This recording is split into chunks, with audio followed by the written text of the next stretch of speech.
Assalamualaikum warahmatullahi wabarakatuh. Perkenalkan saya Bagas Hendrawan. Di sini kami dari kelompok 9 akan menjelaskan materi dari chapter 7 dari buku materi pemasaran yang berjudul subbabnya yaitu adalah interview. Perkenalkan, saya Bagas Hendrawan dengan NP Mahir 248. Lalu ada rekan saya yaitu Mahmud Raihan dengan NP Mahir 344. Lalu ada Muhammad Irfani dengan NP Mahir 267. Lalu yang terakhir ada Muhammad Adrian Hamada dengan NP Mahir 138. Baik, pertama-tama ada primary data collection methods. Dalam penelitian bisnis, sebagian besar informasi penting harus diperoleh langsung dari manusia, baik karyawan, konsumen, manajer, maupun investor. Karena itu, peneliti harus memahami berbagai metode untuk mengumpulkan data secara efektif, sesuai kebutuhan riset dan kondisi lapangan. Nah, pada PowerPoint tersebut ada gambar, yaitu posisi data collection dalam research design. Dalam gambar dapat dilihat bahwa pengumpulan data bukan langkah yang berdiri sendiri, tetapi berada di tengah-tengah keseluruhan desain penelitian. Artinya, keputusan tentang metode pengumpulan data akan selalu dipengaruhi oleh berbagai aspek lain. Ada beberapa komponen penting dalam desain riset. Yang pertama, research strategi. Penelitian bisa menggunakan berbagai strategi, seperti eksperimen, survei, observasi, case study, ground theory, action research, serta mixed methods. Setiap strategi akan menentukan jenis data apa yang dibutuhkan dan bagaimana cara mengumpulkannya. Lalu ada extent of researcher interference. Ada penelitian yang minim gangguan, yakni hanya mengamati kejadian apa adanya, dan ada penelitian yang membutuhkan manipulasi atau simulasi. Jika gangguan peneliti besar, teknik pengumpulan data juga harus lebih terstruktur. Lalu ada study setting. Setting bisa jadi dua, yaitu contrived and non-contrived. Kalau contrived biasanya buatan artifisial, misalnya eksperimen laboratorium. Kalau non-contrived ini alami seperti observasi tempat kerja. Setting menentukan metode apa yang akan layak digunakan. Lalu ada unit of analysis. Data bisa dikumpulkan dari individu, kelompok, organisasi, bahkan mesin. Semakin besar unit analisis, semakin kompleks metode pengumpulan datanya. Lalu ada time horizon. Penelitian bisa one shot atau cross-selectional atau longitudinal. Longitudinal biasanya butuh metode yang konsisten dan reliable, dan cross-sectional bisa lebih fleksibel. Lalu ada data collection method. Baru setelah memahami poin-poin di atas, kita menentukan metode pengumpulan data primer. Ini ada berupa wawancara, observasi, kuesioner, pengumpulan fisik, bahkan metode unobtrusive. Keputusan ini harus relevan dengan tujuan penelitian, ketersediaan fasilitas, waktu, biaya, dan akurasi yang diharapkan. Nah, primary data collection methods berfokus pada metode non-eksperimental yang melibatkan manusia. 3 metode yang paling umum, yaitu yang pertama ada interviews, yakni peneliti mengajukan pertanyaan secara langsung. Yang kedua observation, yakni peneliti mencatat perilaku subjektif maupun objektif. Yang ketiga questionnaires, yakni pengumpulan data melalui instrumen tertulis. Setelah ketiganya dibahas, barulah masuk ke metode eksperimental pada bab berikutnya. Lalu ada juga unobtrusive methods, merupakan metode yang tidak memerlukan interaksi langsung dengan responden. Artinya peneliti mempelajari apa yang orang lakukan, bukan apa yang mereka katakan mereka lakukan. Contohnya yaitu pada klik stream data dari website, yakni mencatat perilaku pengguna secara real-time. Lalu scanner data di supermarket, yakni mencatat penjualan berdasarkan barcode. Lalu where enter di perpustakaan, semakin kusut buku semakin sering digunakan. Lalu isi tempat sampah, yakni menunjukkan pola konsumsi rumah tangga. Dan rekaman administratif atau akta merupakan data kelahiran, kematian, serta transaksi. Keunggulan utamanya tidak ada bias karena responden tidak tahu mereka sedang diamati dan menggambarkan perilaku nyata, bukan persepsi. Kelemahannya tidak selalu jelas mengapa perilaku tersebut terjadi.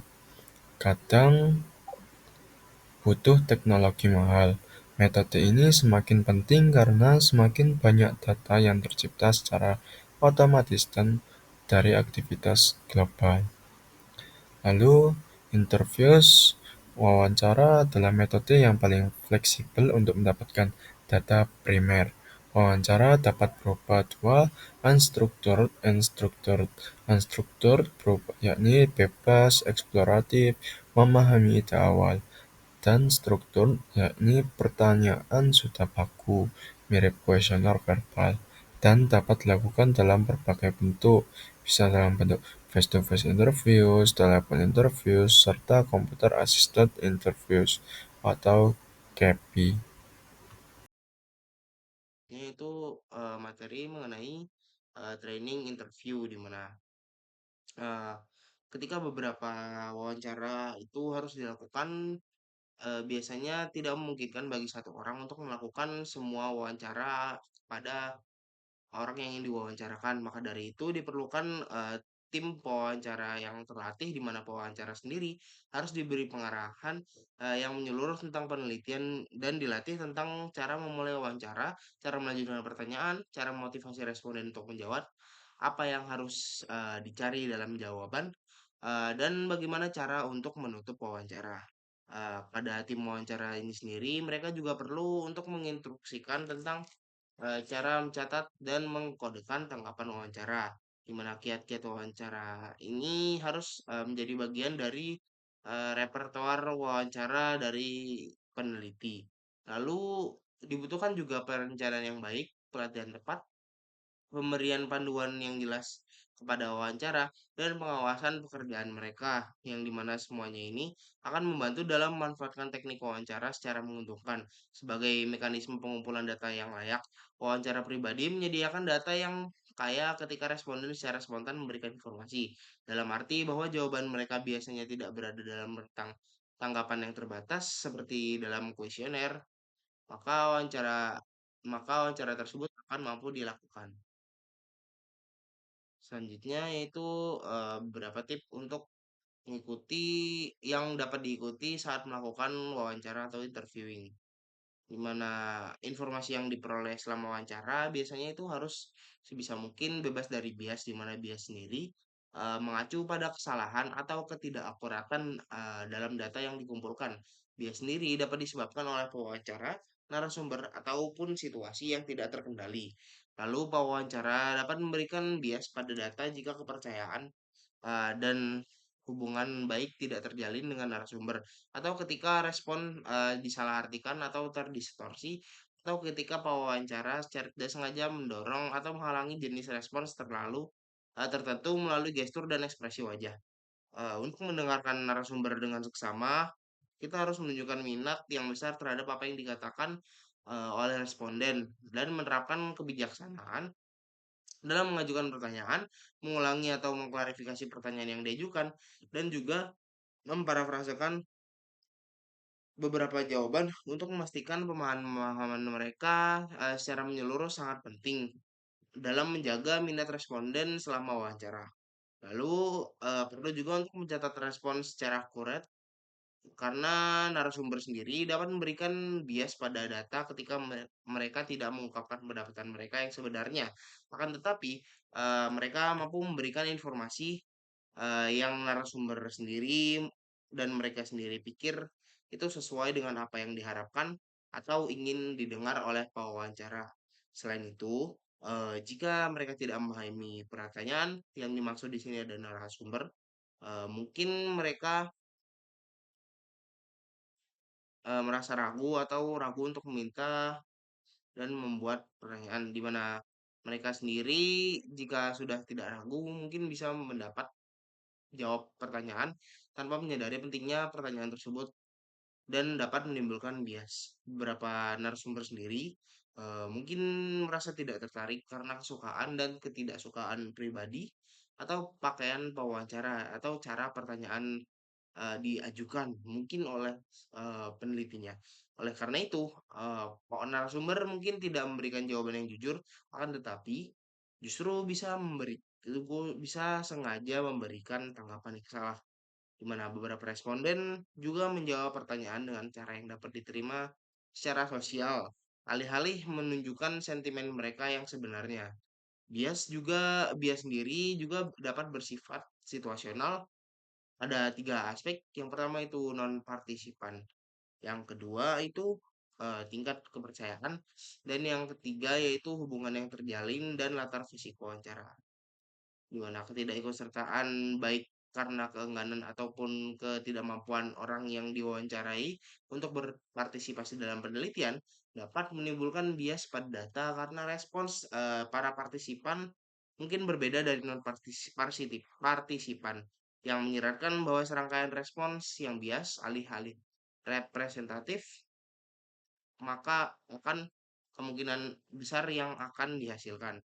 Bias sendiri juga terjadi ketika pewawancara berbeda, membangun tingkat kepercayaan dan hubungan yang berbeda dengan narasumber mereka sendiri, sehingga memunculkan jawaban dengan tingkat keterbukaan yang berbeda-beda. Situasi akrual tempat wawancara dilakukan terkadang dapat menimbulkan bias, di mana beberapa individu mungkin bisa merasa tidak nyaman ketika diwawancarai di tempat kerja. Dari bias-bias tersebut, biasanya ada strategi yang digunakan untuk melakukan wawancara dengan alih-alih mampu meminimalisir adanya bias. Di mana ada 3 jenis. Yang pertama yaitu untuk membangun kredibilitas dan hubungan baik serta memotivasi individu untuk merespons.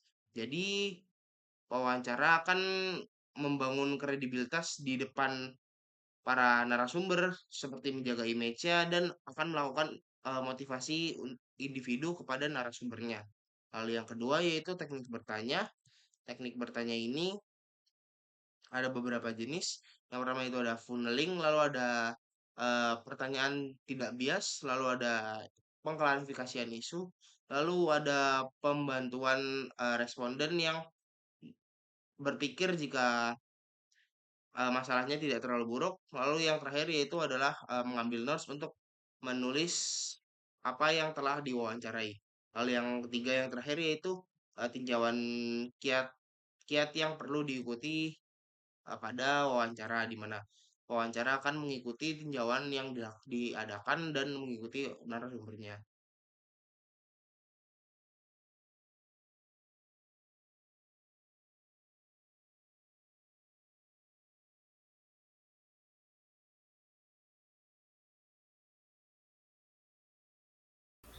Lalu ada advantage and disadvantage of interviews. Itu dibagi menjadi dua, antara face-to-face interviews dengan telepon interviews. Jika face-to-face interviews keuntungannya bisa membangun rapport sehingga responden lebih terbuka, bisa mengklarifikasi pertanyaan dan menggali lebih dalam, bisa membaca ekspresi, emosi, dan bahasa tubuh, dapat menggunakan alat bantu visual, serta data yang diperoleh biasanya kaya dan detail. Namun kekurangannya membutuhkan waktu dan biaya yang besar, sensitif terhadap isu kerahasiaan data, membutuhkan interviewer yang terlatih, serta risiko bias dari interviewer yang cukup tinggi. Lalu, dari telepon interviews, keuntungannya lebih cepat dan lebih murah daripada tatap muka, bisa menjangkau daerah geografis yang luas, tingkat anonimitas lebih tinggi, cocok untuk survei singkat. Kekurangannya Bahasa tubuh tidak bisa diamati, pertanyaan harus pendek atau efisien, risiko nomor tidak aktif atau tidak terdaftar, responden bisa menutup telepon kapan saja. Nah, kemudian di sini saya akan menjelaskan mengenai face to face interview. Ada advantage dan disadvantage, kelebihan dan kekurangan. Nah, keuntungan utama dari wawancara tatap muka adalah peneliti ini dapat menyesuaikan pertanyaan selanjutnya, eh, mengklarifikasi keraguan dan memastikan bahwa tanggapan dipahami dengan benar dengan mengulang atau merumuskan kembali suatu pertanyaan. Nah, kemudian untuk kelemahan utama wawancara tatap muka yaitu keterbatasan geografis yang mungkin ditimbulkan pada survei dan besarnya sumber daya yang dibutuhkan jika survei tersebut perlu dilakukan secara nasional ataupun internasional. Jadi biaya pelatihan wawancara ini akan semakin tinggi. Kemudian wawancara telepon atau telepon interview. Keuntungan utama wawancara melalui telepon dari sudut pandang si peneliti adalah sejumlah orang yang berbeda dapat dihubungi dan dalam waktu yang relatif singkat. Dan dari sudut pandang responden, hal ini menghilangkan ketidaknyamanan yang mungkin dirasakan sebagian dari mereka saat berhadapan langsung dengan si pewawancara. Kemudian kerugian utama wawancara telepon adalah responden ini dapat mengakhiri wawancara secara sepihak tanpa peringatan ataupun penjelasan dengan menutup telepon. Hal ini dapat dimengerti mengingat banyaknya panggilan yang diterimanya mungkin dalam setiap hari. Nah, untuk meminimalkan masalah tidak terjawab seperti ini, disarankan untuk menghubungi narasumber terlebih dahulu untuk meminta partisipasi dalam survei, kemudian memberikan perkiraan lama wawancara dan mengatur waktu yang telah disepakati bersama. Nah, kemudian computer assistant interviewing atau bahasa Indonesianya yaitu wawancara dengan bantuan komputer. Di sini ada dua yaitu CATI dan CAPI dan software package. Nah, untuk CATI dan CAPI ini adalah dua jenis program wawancara dengan bantuan komputer. CATI yang digunakan dalam organisasi penelitian itu bermanfaat karena respon survei dapat diperoleh dari orang-orang di seluruh dunia. Komputer ini mengajukan pertanyaan dengan bantuan perangkat lunak dan responden memberikan jawabannya. Kalau SAPI itu melibatkan investasi yang cukup besar dalam perangkat keras dan perangkat lunak. SAPI memiliki keunggulan karena dapat dikelola sendiri. Artinya responden dapat menggunakan komputer mereka sendiri untuk menjalankan program setelah menerima perangkat lunak dan memasukkan respon mereka sehingga mengurangi kesalahan dalam pencatatan. Nah, singkatnya, keuntungan wawancara berbantuan komputer ini dapat dinyatakan secara sederhana sebagai pengumpulan informasi yang cepat dan akurat, ditambah analisis data yang lebih cepat dan mudah, biaya lapangan rendah, dan tabulasi hasil itu secara otomatis dimungkinkan. Nah, wawancara berbantuan komputer juga lebih efisien dalam hal biaya dan waktu. Nah, kemudian paket perangkat lunak atau yang disebut software package. Nah, catatan lapangan yang diambil pewawancara saat mengumpulkan data umumnya harus ditranskrip terlebih dahulu, diberi kode, ditabulasi dan sebagainya, yang semuanya memakan waktu. Nah, saat ini tersedia banyak perangkat lunak yang dapat dimudahkan untuk pekerjaan pewawancaraan dalam hal seperti ini. Nah, kemudian yaitu mengenai group interview atau wawancara kelompok. Wawancara ini dapat dilakukan secara individual tetapi juga secara kelompok, di mana pewawancara mengajukan pertanyaan terbuka kepada sekelompok peserta. Nah, istilahnya yaitu kelompok fokus ini digunakan untuk jenis wawancara kelompok tertentu, di mana topiknya didefinisikan dengan jelas dan berfokus pada memfasilitasi diskusi antar peserta. Nah, yang pertama kita akan membahas fokus group. yaitu biasanya terdiri dari 8 hingga 10 anggota dengan seorang moderator yang memimpin diskusi mengenai topik, konsep, atau produk tertentu. Nah, anggota ini dipilih berdasarkan pemahaman mereka terhadap topik yang akan dikaji. Nah, di sini ada beberapa orang yang uh, berpartisipasi. Yang pertama itu ada peran moderator. Nah, di sini pemilihan dan peran moderator itu sangat penting. Moderator memperkenalkan topik, mengamati, dan mencatat atau merekam diskusinya.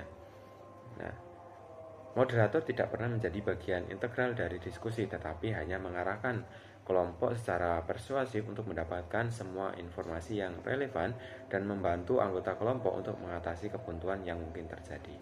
Kemudian, sifat data yang diperoleh melalui kelompok fokus ini perlu dicatat bahwa meskipun data yang diperoleh melalui anggota kelompok homogen ini lebih murah daripada yang diperoleh melalui berbagai metode pengumpulan data lainnya. Nah, ini juga cocok untuk analisis cepat dan analisis isi data yang diperoleh hanya memberikan informasi kualitatif dan bukan kuantitatif. Nah, kemudian ada konferensi video. Jika diperkenalkan terdapat variasi respon di setiap wilayah, beberapa kelompok fokus dapat dibentuk termasuk moderator terlatih di lokasi yang berbeda. Nah, singkatnya kelompok fokus ini digunakan untuk studi eksplorasi, membuat generalisasi berdasarkan informasi yang dihasilkan, dan melakukan survei sampel. Nah, kemudian panel pakar, panel ahli adalah sekelompok orang yang secara khusus dibentuk oleh peneliti untuk mendapatkan pengetahuan dan opini ahli tentang suatu isu tertentu. Uh, Biasanya dapat menyatukan beragam termasuk ilmuwan, pembuat kebijakan, dan pemangku kepentingan masyarakat. Sekian presentasi kami dari kelompok 9 mengenai materi interview pada chapter 7 buku Uma Sekaran. Sekian kami pamit undur diri. Mohon maaf bila ada kesalahan. Assalamualaikum warahmatullahi wabarakatuh.